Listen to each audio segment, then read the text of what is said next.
Muy buenas tardes, amigos de Salud TV, bienvenidos a su programa. Estamos ya en el día jueves 3 de junio y este día estaremos hablando de un tema interesantísimo.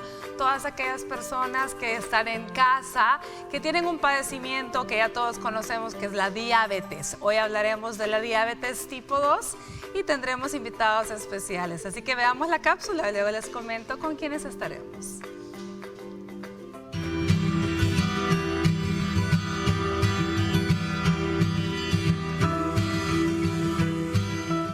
Este día en tu programa Salud TV estaremos conversando con nuestros especialistas sobre la diabetes tipo 2. La diabetes es una enfermedad en la que los niveles de glucosa o azúcar en la sangre están muy altos. Esta proviene de los alimentos que consumen. La insulina es una hormona producida por el páncreas para controlar el azúcar en la sangre y ayuda a que la glucosa entre a las células para suministrarles energía. La diabetes puede ser causada por muy poca producción de insulina, resistencia a la insulina o ambas. Existen diferentes tipos de diabetes. En la diabetes tipo 1, el cuerpo no produce insulina. En la diabetes tipo 2, que es la más común, el cuerpo no produce o no usa la insulina de manera adecuada. La diabetes tipo 2 es una discapacidad en la forma en que el cuerpo regula y usa el nivel de azúcar o glucosa como combustible. Esta afección a largo plazo aumenta la circulación de azúcar en el torrente sanguíneo. Eventualmente, los niveles elevados de glucosa en la sangre pueden provocar trastornos en el sistema circulatorio, nervioso e inmunitario. Si desea conocer más sobre este tema, siga en sintonía de su programa Salud TV, tu doctor en casa.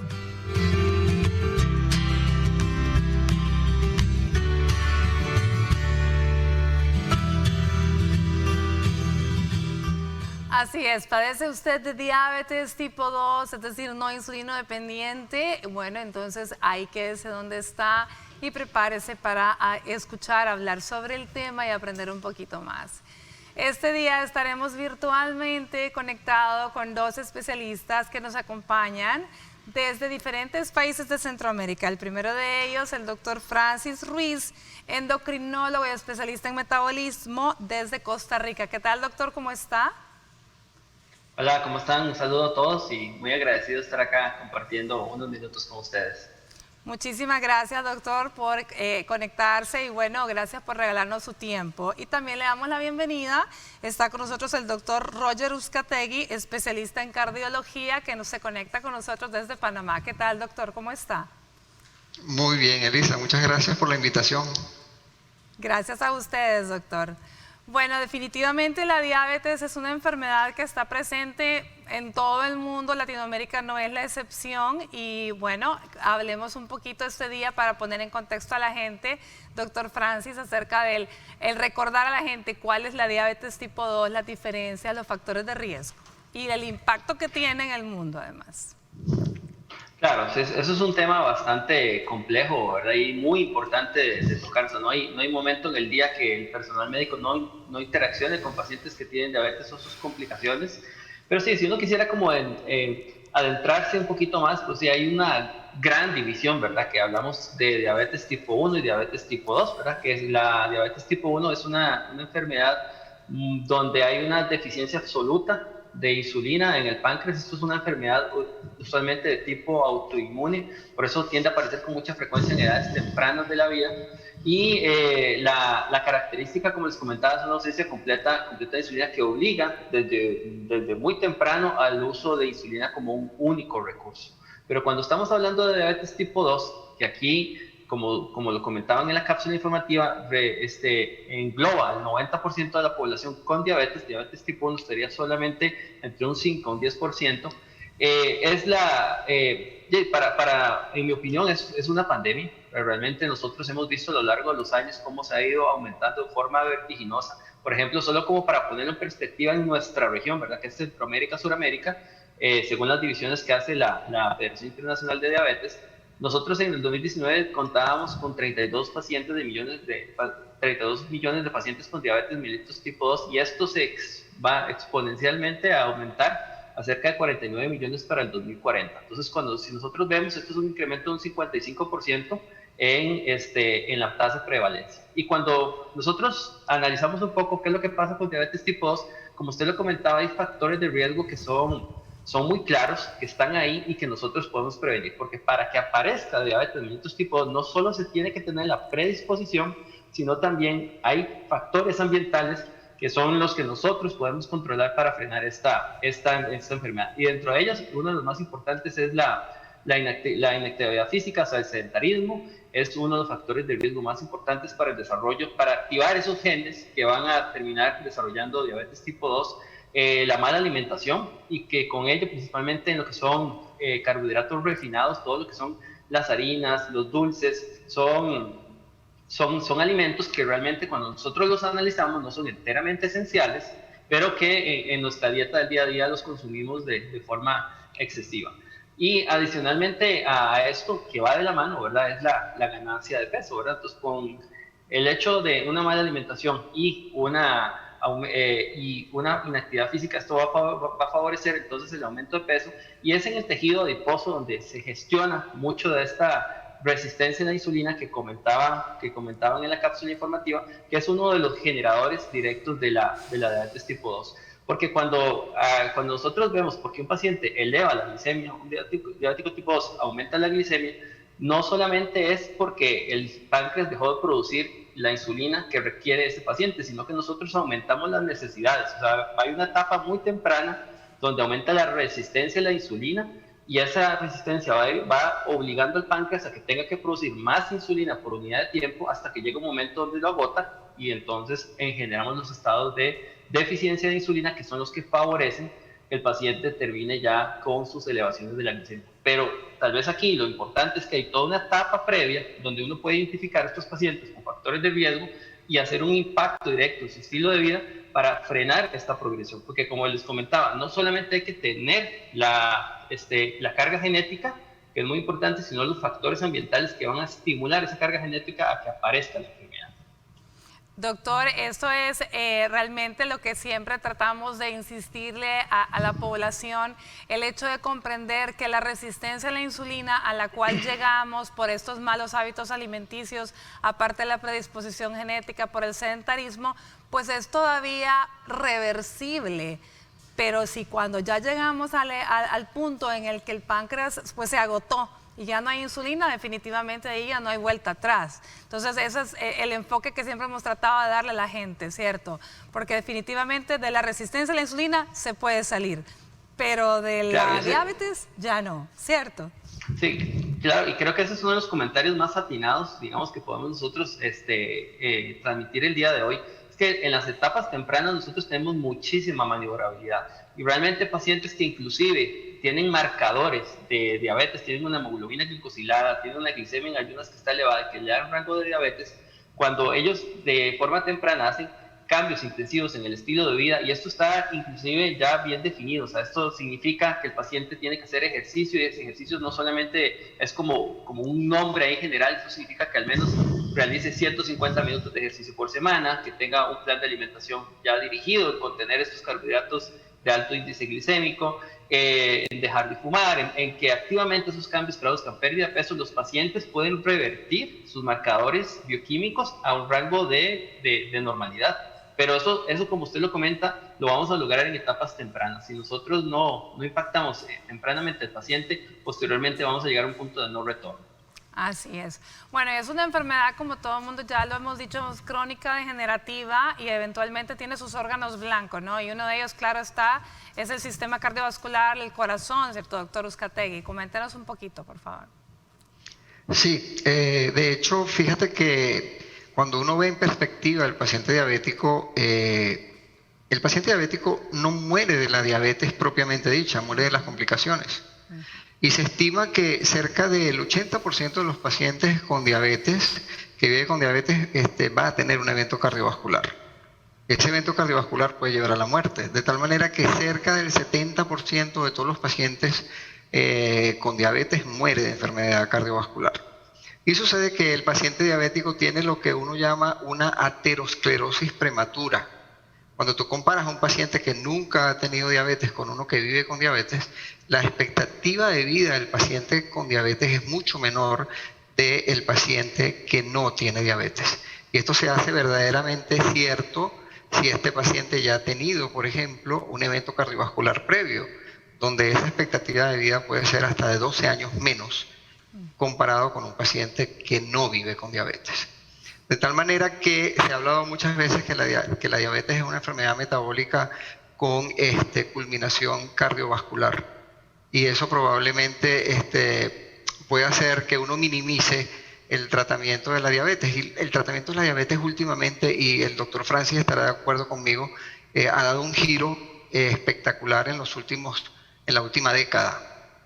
Habíamos estado un poco estancados con tratamientos y eso ha dado un vuelco muy, muy interesante. Y nosotros podemos entonces actuar no solamente sobre el control de la glicemia, sino sobre otros factores que seguramente hablaremos más adelante. Claro, así es. Bueno, en definitiva es preocupante y es, como bien dice usted, es puntual. El diabético no muere en sí de la diabetes, sino de sus complicaciones. Y por lo general es el corazón o es el riñón, ¿verdad? Que eventualmente termina afectando todo el sistema. Ahora bien, para hacer diagnóstico de diabetes tipo 2, podríamos hablar un poco de las parámetros, los cambios que han habido en las cifras o en los valores de las diferentes formas para hacer diagnóstico, doctor Francis. Claro, sí, esa es otra pregunta fundamental para el día de hoy. Realmente, tal vez el primer comentario que uno empezaría diciendo es que sí hay que hacer un gran esfuerzo por tratar de establecer el diagnóstico de forma temprana. Y esto, cuando nosotros vamos a revisar, por ejemplo, los datos de la Federación Internacional de Diabetes, nos damos cuenta que, por lo menos en nuestra región, Centroamérica, Suramérica, nosotros tenemos un subdiagnóstico de casi un 40%. Eso significa que 4 de cada 10 diabéticos que andan dando vueltas, caminando por las calles, si nosotros los agarramos el día de hoy y los tamizamos, tienen diabetes y no lo saben, porque, como les comentaba inicialmente, el curso clínico es sumamente es asintomático y entonces el paciente no lo percibe. Entonces, lo primero que yo haría es identificar estas poblaciones de riesgo, que son los que comentábamos, pacientes que tengan muchos familiares con diabetes, pacientes que tengan obesidad, que sean sedentarios, que fumen, que tengan una mala dieta. Son los pacientes que deberían realizar, inclusive es tanto así que nosotros recomendamos a todo paciente adulto mayor de 35 años que, independientemente de sus factores de riesgo, se tabice, porque tratar de cerrar esa brecha del subdiagnóstico que, o sea, para mí es sorprendente sentir que hay casi un 50% de nuestros pacientes diabéticos que andan en la calle y no lo saben. Pero cuando nosotros ya entramos a que el paciente dice, ok, yo ya reconozco que tengo estos factores de riesgo, ya lo vi en un programa de televisión, ya me dijeron que esto es importante revisarlo, ¿cómo los vamos a tamizar nosotros? Bueno, realmente existen 3 modalidades de diagnóstico, son básicamente exámenes de sangre, pero que nos van a permitir identificar si el paciente tiene diabetes o no. El clásico y el más conocido es la glicemia en ayunas, con al menos 12 horas de ayuno, donde si se encuentra arriba de 126, usted dice, ok, este paciente ya tiene criterio clínico de diabetes mellitus. Esa es una de las formas. La otra forma es cuando nosotros hacemos la glicemia postcarga. Eso significa que vamos a tomar un paciente, le vamos a dar una carga de glucosa que está estandarizada, que son 75 gramos, y vamos a evaluar cómo se desempeña la glicemia de ese paciente 2 horas después. Si está arriba de 200, nosotros decimos, ok, este paciente tiene ya criterios clínicos de diabetes mellitus tipo 2. Y la otra, que es muy sencilla y que utilizamos nosotros mucho, inclusive para el seguimiento, es la hemoglobina glicosilada, que la hemoglobina glicosilada básicamente es como el porcentaje de la hemoglobina que tenemos nosotros en nuestros glóbulos rojos, que tiene una molécula de glucosa adherida a esta proteína. Entonces, cuando ese porcentaje supera el 6.5%, que esa es la medición directa que se hace en sangre, nosotros estaremos hablando que el paciente tiene diabetes mellitus tipo 2. Y aquí es importante reconocer que no necesariamente todos van ligados. O sea, nosotros tenemos una población de pacientes diabéticos que tienen glicemias en ayunas que están abajo de 100, que las consideraríamos normales, pero cuando le hacemos la glucosilada o cuando le hacemos la glucosa postcarga ya están en rango de diabetes. Entonces, si nosotros tenemos una alta sospecha, necesitamos usualmente hacer un tamizaje un poquito más amplio para tratar de captar ese paciente de la forma más temprana. Y tal vez ahí, que estoy seguro que lo van a escuchar y muchos médicos se los cometen, está el concepto de prediabetes, ¿verdad? que es cuando nosotros sabemos que la glicemia en ayunas se encuentra entre 100 y 125, que no es normal, pero tampoco llega a rangos de diabetes, o la hemoglobina glicosilada se encuentra entre 5.7 y 6.4, que también no es diabetes, pero sabemos que el paciente ya está enrumbado. Porque yo también le comento mucho a los pacientes, esto no es como que usted llegue y enciende o apague un botón, esto es un continuo, donde el paciente puede estar en diferentes etapas y la idea entonces es, como les comentaba, tratar de captarlo de la manera más temprana. Muy bien, doctor. Realmente muy interesante el hecho de que ustedes están promoviendo que arriba de los 35 años, independiente que mejor se tamice por la cantidad de gente que anda por la calle que no sabe que es diabético. Pero ¿qué tal? Yo creo que sería mejor irnos hasta más temprano, porque hoy día tenemos la gran pandemia de la obesidad en adolescentes, en niños incluso, que también están padeciendo la misma enfermedad. Pero bueno, vámonos a una pausa y volvemos con más del tema tan interesante. Ya volvemos.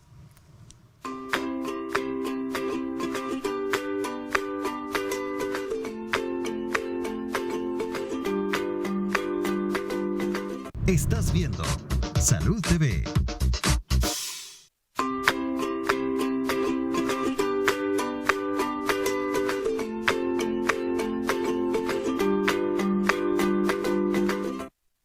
Continuamos con nuestro programa y este día nos toca hacer un poquito de ejercicio, a moverse se ha dicho, así que vamos a ver qué nos ofrece Carla Figueroa en nuestra sección Zumba Fitness.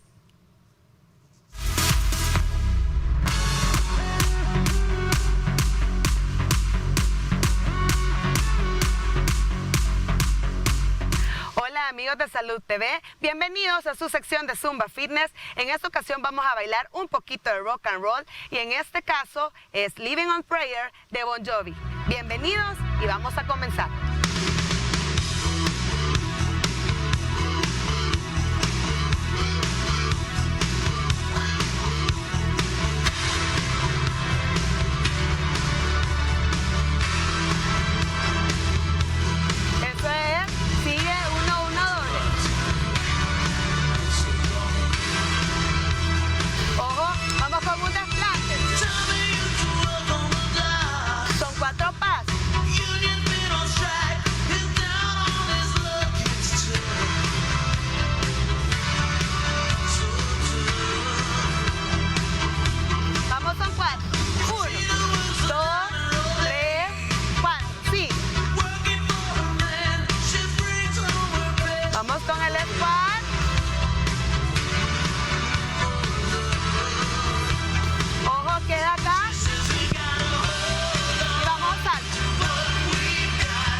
Seguir la rutina de rock and roll y recuerden seguirnos en las redes de Salud TV en Instagram y Facebook y en mis redes en Instagram como CaFigueroaFit_SB y en Facebook como Move Your Body by Carla Figueroa.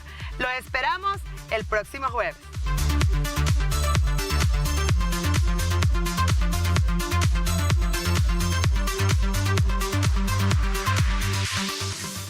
Bueno, muy bien, gracias a Carla Figueroa por estos minutitos para entusiasmarlo a usted que está en casita, que tenemos que movernos. Ya dijo el doctor Francis que son 150 minutos como mínimo a la semana para salir de ese sedentarismo.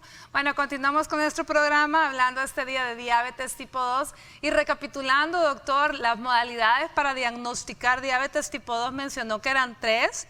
Nos dijo glucosa en ayunas con al menos 12 horas de ayuno arriba de 126. Nos dijo también que la hemoglobina glicosilada arriba de 6.4 y nos habló de un valor arriba de 200 en una glucosa post carga de 75 gramos. ¿Estoy en lo correcto o me faltó algo? No, está completamente correcto. 6.5 nada más es la glicosilada. 6.4 llegaría hasta prediabetes, pero 6.5 para arriba sería diabetes. Y tal vez ahí también un comentario rápido que quisiera hacer es que estos valores, si bien es cierto, son hasta cierto punto, digamos, escogidos de forma no de una forma tan, o sea, escogido de una forma no necesariamente aleatoria. También lo que quisiera decir es que este corte que se utiliza 6.5 es porque es desde el momento en el cual donde se empieza a visualizar que las complicaciones relacionadas con diabetes, en especial retinopatía, empiezan a aumentar de forma exponencial. Entonces dijeron, ok, aquí estamos viendo que unas complicaciones relacionadas con diabetes mellitus se dispara de forma exponencial, entonces vamos a marcar este como nuestro punto de arranque. Muy bien. Entonces, no es aleatorio el valor. No, muy bien. Bueno, doctor Uzcategui, hablemos un poco de cuál es la evolución, cuál es el momento en la que la diabetes va afectando el sistema cardiovascular, riñón, así como nos acaba de mencionar el doctor Francis, la retinopatía, a partir de cuándo, ¿verdad? Y cuál es la evolución que lleva. Sí, interesante observación. Yo quiero tomarme las palabras de Francis, porque cuando tú hablas de ese valor que es muy tajante, probablemente un poco antes de que el paciente llegue, ya los cambios fisiopatológicos han empezado a ocurrir. Porque recuerden que la glucosa es glucotóxica. De tal manera que comenzando de las etapas más precoces de la enfermedad, probablemente ya hay cambios que no son expresados clínicamente. Entonces el paciente probablemente ya puede tener alteraciones propias en la microcirculación o en la macrocirculación que posteriormente hagan evidencia clínica. Pero ¿hasta qué punto puedes saber tú como médico, si el paciente no tiene ninguna expresión clínica, que ya hay una afectación? De tal manera que uno tiene que ir tratando al paciente desde ese punto de vista. El paciente diabético es un paciente enfermo cardiovascular. Esa es una premisa que debes tener. Y de hecho se conoce que un paciente diabético tiene 4 veces más riesgo de tener un evento cardiovascular que un paciente que no es diabético. De tal manera que la dirección de la terapéutica debe ir dirigida a ser lo más precoz posible con los mejores medicamentos que hay en la actualidad.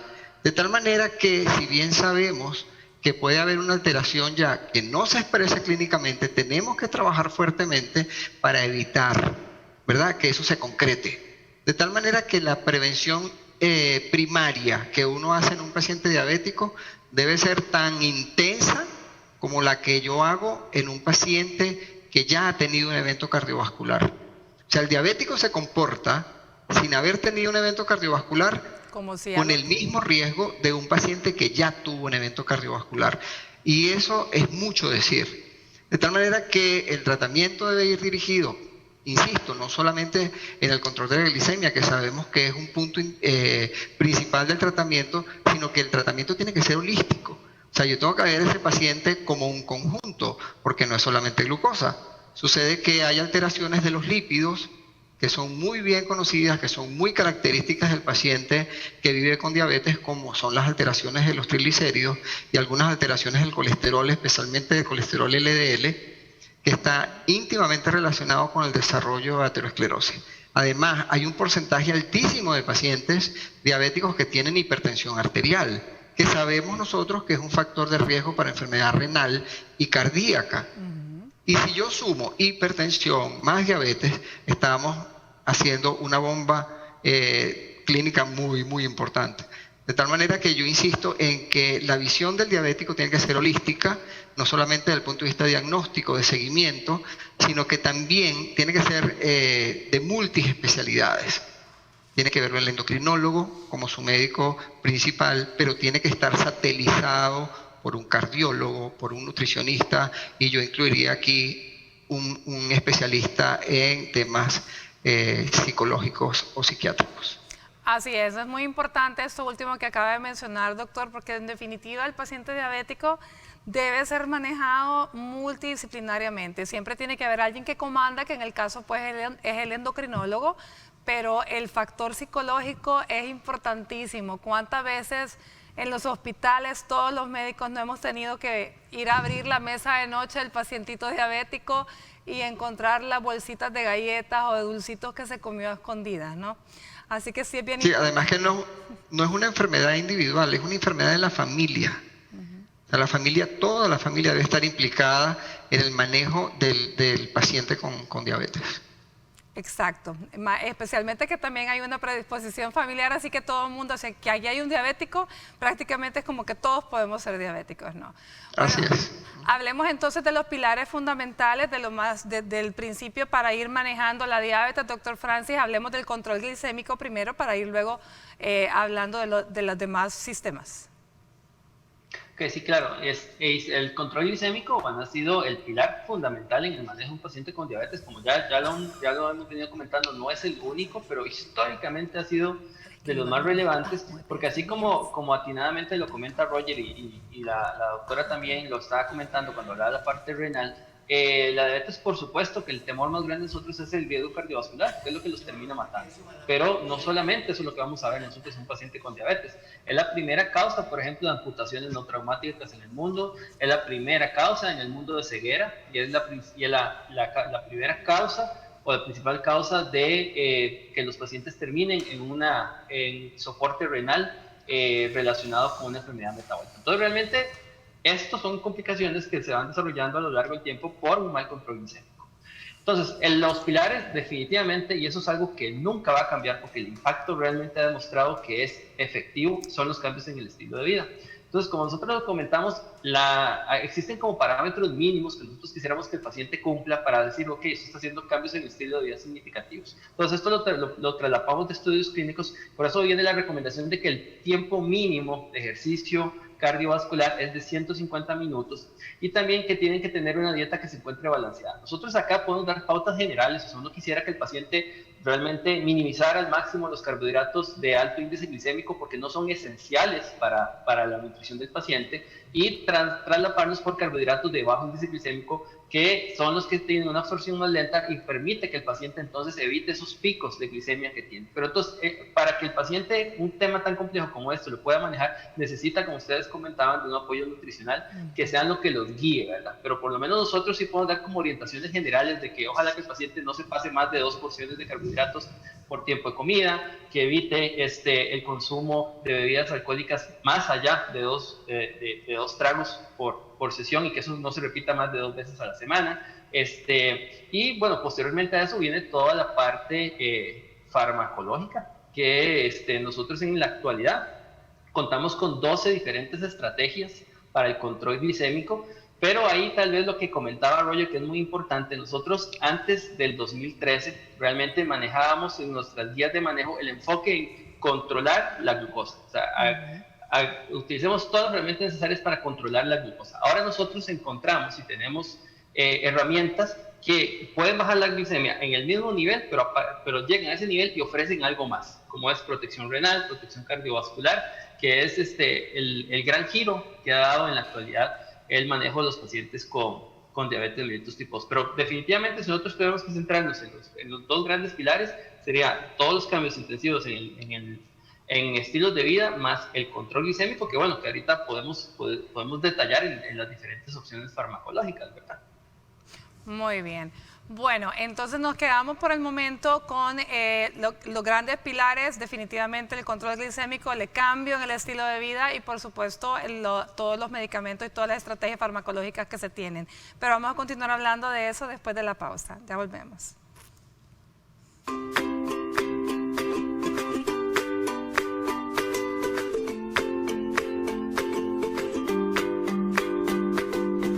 Estás viendo Salud TV.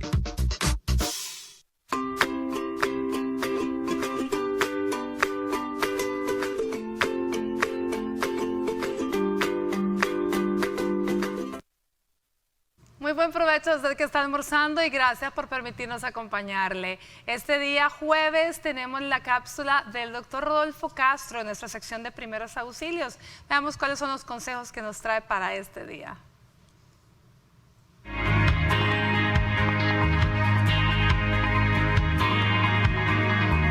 Hola amigos de Salud TV, ¿cómo están? Les soy Rodolfo Castro. En esta ocasión, en nuestra sección de primeros auxilios, estaremos conversando sobre un tema muy importante: primeros auxilios psicológicos. ¿Qué hacer? En este caso nos va a estar acompañando el licenciado Hugo Alemán, quien es psicólogo de profesión. Veamos a continuación.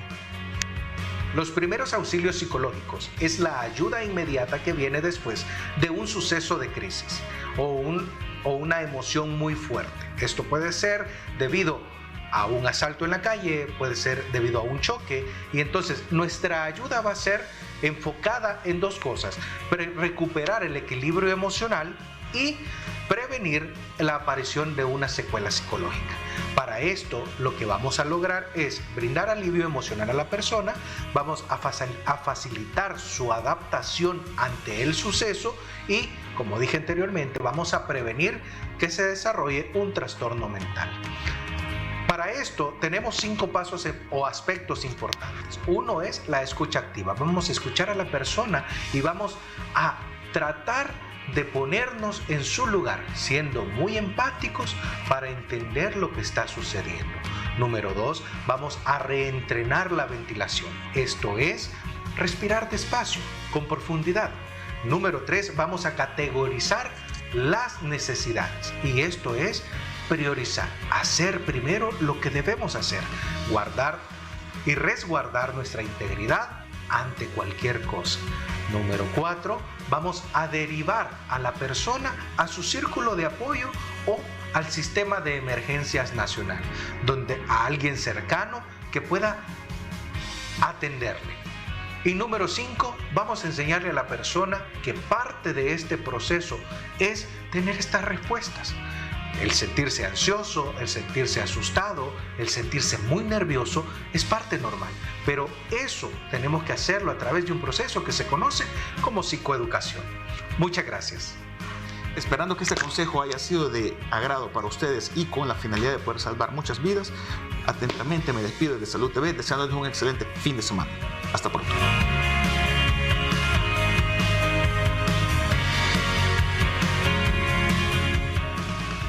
Bueno, ahí lo tienen. Muchísimas gracias al doctor Rodolfo Castro por esos consejos de verdad muy útiles en estos tiempos en los que podemos tener cualquier exabrupto y cualquier trastorno de ansiedad después de un susto o sencillamente por el estrés que manejamos.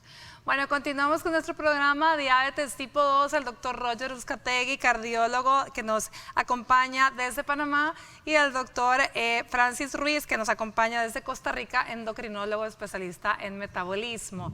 Bueno, estábamos hablando entonces de la de las acciones, de las estrategias farmacológicas para el control glicémico y por supuesto para prevenir el daño a los otros órganos, principalmente cardiovascular, ¿cierto, doctor Ruiz?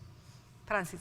Cierto, sí, exactamente. Sí, como les comentaba, la parte del control glicémico, nosotros históricamente, bueno, contamos con las medidas que son los que llamamos antidiabéticos orales y las estrategias insulínicas, y ahora, en los últimos años, con otras estrategias de medicamentos que son de vía parenteral, pero que ofrecen algo más, como les comentaba, que son más allá del control glicémico.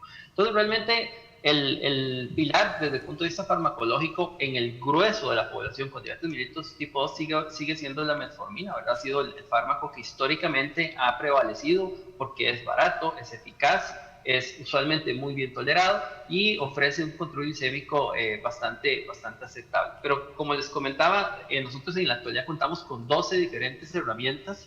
Hay otras que vienen en curso. Entonces ahora el giro desde el 2013, cuando empezaron a aparecer los medicamentos que evidenciaban que no solo ofrecían control glicémico, sino que prevenían complicaciones relacionadas con la diabetes, nuestro enfoque cambió de un enfoque en 100% glucocéntrico, o sea que nosotros cuando recibíamos al paciente estamos viendo a ver qué estrategia le damos para que su hemoglobina glicosilada entrara en metas, pero realmente no teníamos un control tan estricto, no veíamos una ventaja de estos medicamentos en otras áreas fuera del control glicémico. Pero a partir del 2013, con el advenimiento de los inhibidores de SGLT2, con el advenimiento de moléculas como los análogos de GLP-1, hemos encontrado que nosotros podemos tomar 2 fármacos y que esos 2 fármacos nos bajen en el mismo nivel de hemoglobina glicosilada, pero este fármaco adicionalmente a eso va a ofrecer protección renal, protección cardiovascular y una seguridad que nosotros no visualizamos con fármacos que solamente ofrecen control glicémico. Entonces el reto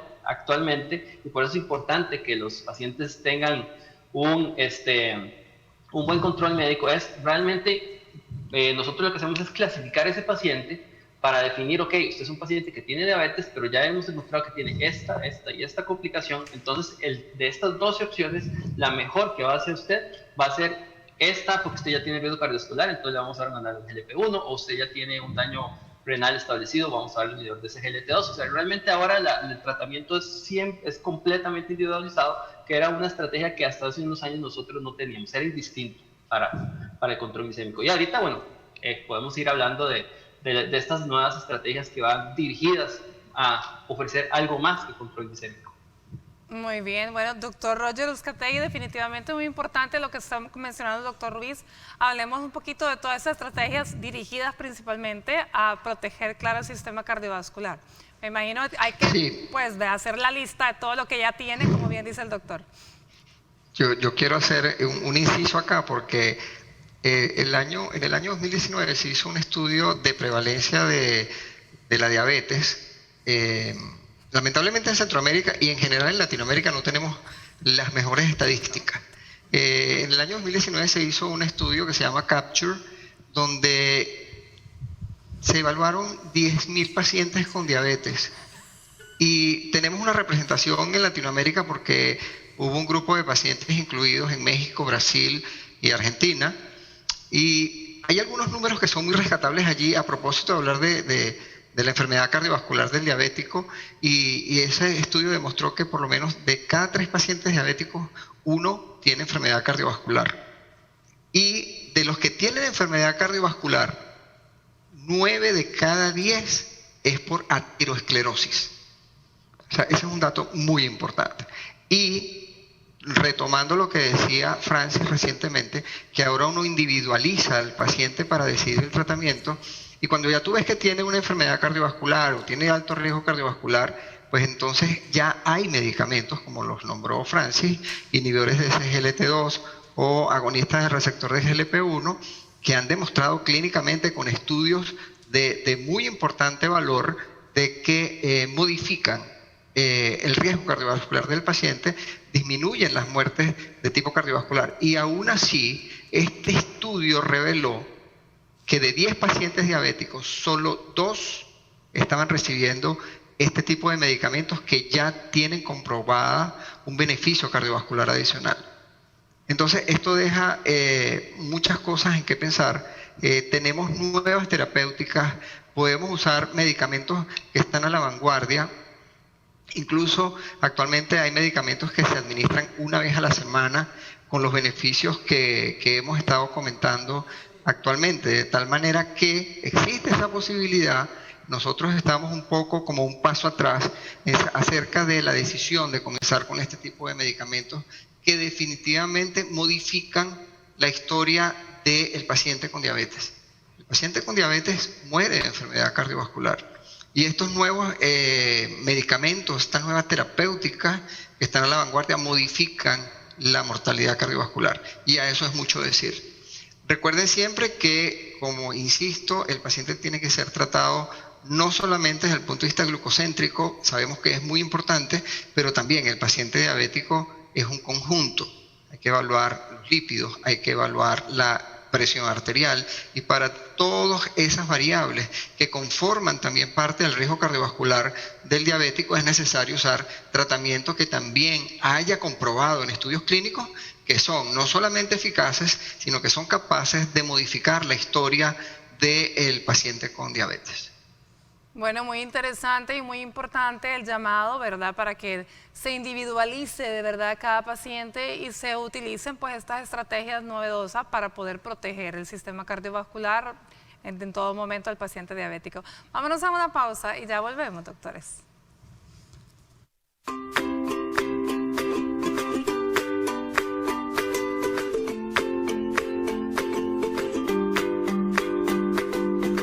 Estás viendo Salud TV.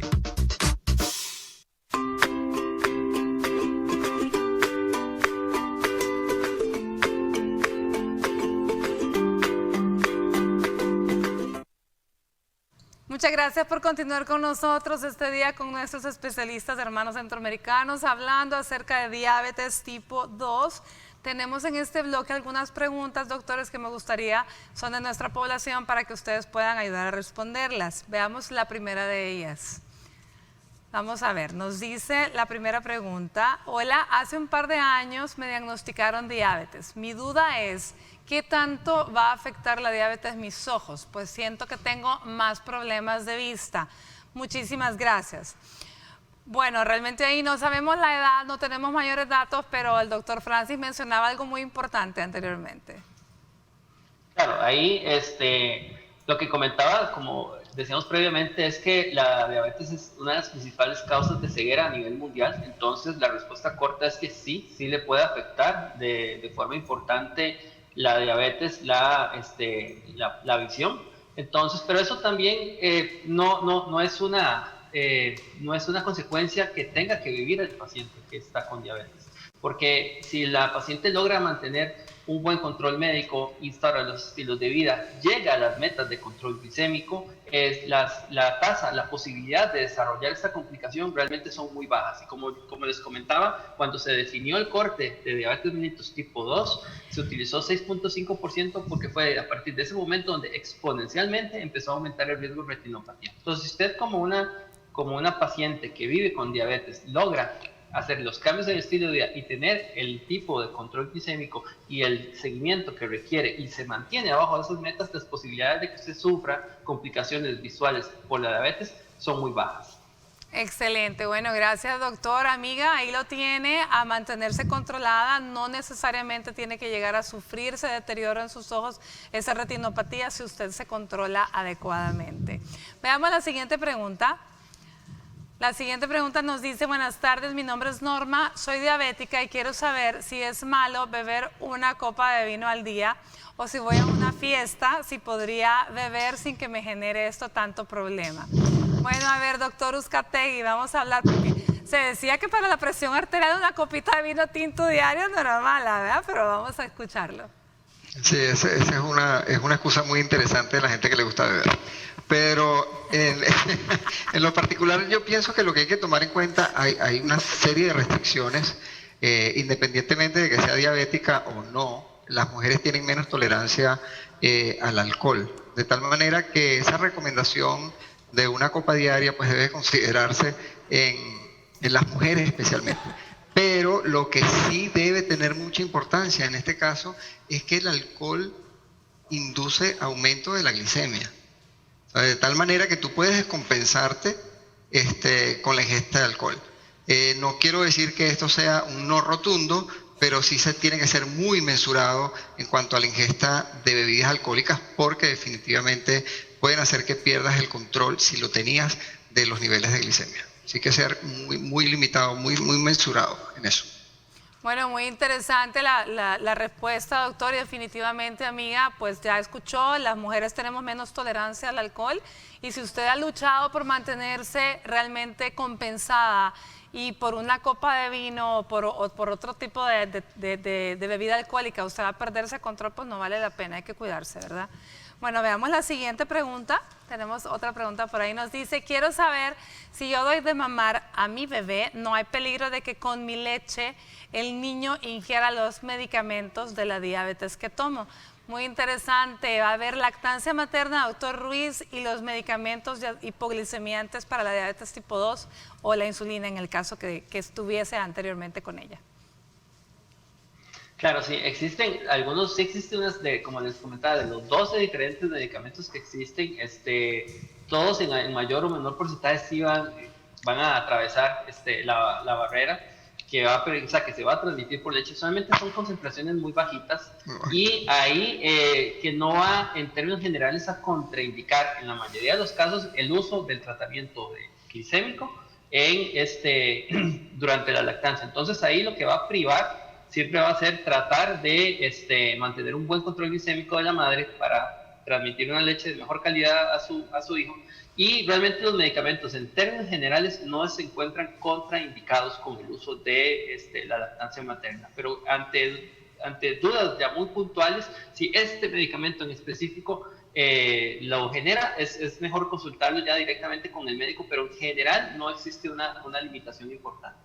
Bueno, excelente, gracias doctores. Me gustaría continuar hablando, hay mucha tela para cortar y pasar largo acá, pero el tiempo se nos termina, así que doctor Uzcategui, me encantaría escuchar su recomendación a la población salvadoreña. Yo quiero aprovechar la ventaja que me das de este minuto final, y es que yo creo que la educación en la población general y específicamente en el paciente diabético, el paciente que vive con diabetes, es primordial. Yo quiero ofrecerle a través de ti, a tu audiencia, que visiten una página web. Es muy fácil recordar el nombre, es darle la vuelta a la diabetes.com. Todo pegado con todas las letras. Darle la vuelta a la diabetes.com. Ahí ustedes van a conseguir información importantísima y muy útil para el tratamiento, para cómo manejar las situaciones del paciente diabético y para conocer un poco más de la enfermedad. De tal manera que yo soy de las personas que cree que la educación en el paciente diabético y en su familia es básica. Así que les dejo esa perla que puede ser muy útil para tu audiencia. Excelente, doctor. Dale la vuelta a la diabetes.com, todo en minúsculas, todo seguido, una página para que todos podamos entrar. La vamos a pedir a nuestros managers de redes sociales que la ponga también ahí para que la gente pueda definitivamente entrar y aprender muchísimo. Doctor Ruiz, su mensaje final.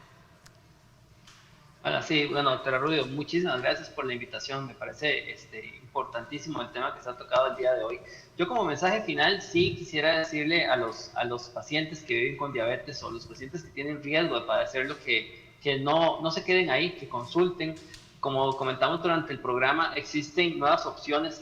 Recientemente en la región contamos con un medicamento que se llama Semaglutide, que es de aplicación semanal, que es una opción que es muy potente, es muy segura, y es de estos fármacos que les decimos nosotros vino a cambiar el mundo de la diabetes. Es importante que recuerden y que le cuestionen a su médico si están recibiendo el mejor tratamiento para el control de su diabetes, porque como les decimos, ahora no estamos enfocados en solo controlar la glicemia, sino como ustedes hemos comentado, es un tratamiento integral, y en ese tratamiento integral que tenemos que ofrecer a nuestros pacientes existen opciones que nos ayudan a ofrecerle algo más al paciente. Entonces, mi mensaje es que realmente no pierdan su control, asistan al médico y consúltenle, que cuestionen que si están recibiendo el mejor tratamiento posible, porque existen nuevas opciones que van a ofrecer algo más, y que esas nuevas opciones están realmente salvando vidas y protegiéndonos de complicaciones. Excelente, doctores, muy agradecidos de verdad por haber contado con la presencia de ustedes a través pues, de esta modalidad virtual. Muchísimas gracias por todo lo que hemos aprendido y por todos sus aportes. Esperamos pues, tenerlos en una próxima ocasión. Gracias. Muchas gracias. Gracias a ti. Bueno, nosotros vamos a una pausa y volvemos.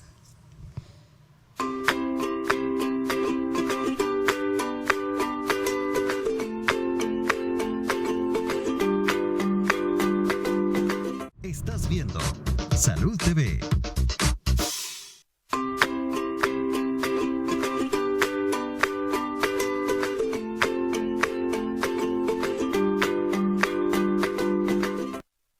Bueno, muchísimas gracias por habernos acompañado. Espero les haya servido muchísimo la información y hayan sacado de verdad lo mejor de este día: tamizarse, cuidarse, prevenir. Los dejo con Brenda Vázquez. Nos vemos mañana. Arteriosclerosis, el tema. Que Dios los bendiga.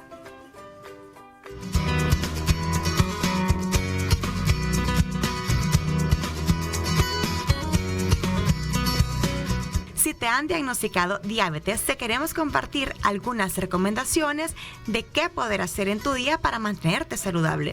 Sigue el plan de alimentación saludable que usted y su médico han diseñado. Coma a la misma hora cada día. Haga ejercicios un total de 30 minutos todos los días. Pregúntele al médico qué actividades pueden mejorar. Tome su medicamento para diabetes a la misma hora del día. Revise la glucosa en la sangre todos los días.